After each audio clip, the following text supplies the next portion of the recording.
It took us by surprise. We were never prepared.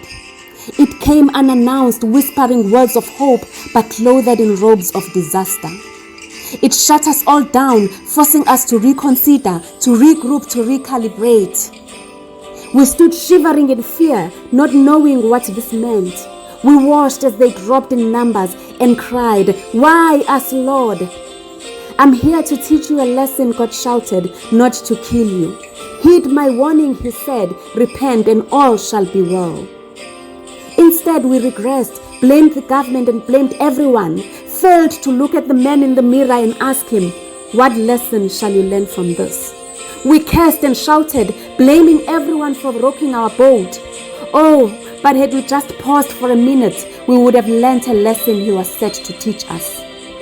We screamed once again, "Why us, Lord?" "I'm here to teach you a lesson," God shouted, "not to kill you. Heed my warning," he said, "repent and all shall be well." We continued to curse, a pandemic revealing our true colors, a lost generation of self-serving egomaniacs resisting the change forced upon them. We looted stores in search for material wealth, stockpiled, not caring whether the men behind us will get. Hibernated in our self-imposed prisons, waiting for salvation to come only to us.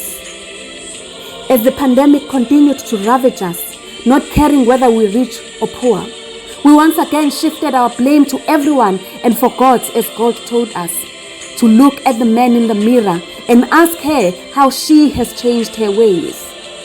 We blamed, cursed, and not once understanding the lesson that was being taught to us. We screamed once again, "Why us, Lord?" "I'm here to teach you a lesson," God shouted, "not to kill you. Heed my warning," he said, "repent and all shall be well." This Christmas, let's pause and really listen to what our Maker has been telling us all along. Let's go back to basics and love one another as God loved his church.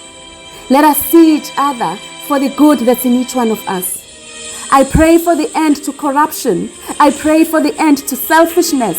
I pray for brotherhood and sisterhood, that would set apart the human race from the rest.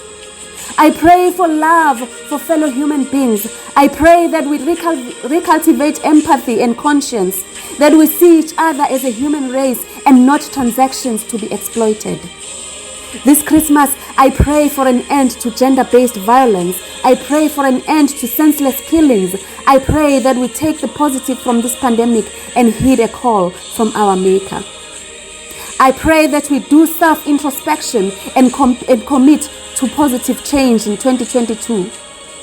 May we be the force of good and not evil. May we spread love and hope to those who need it.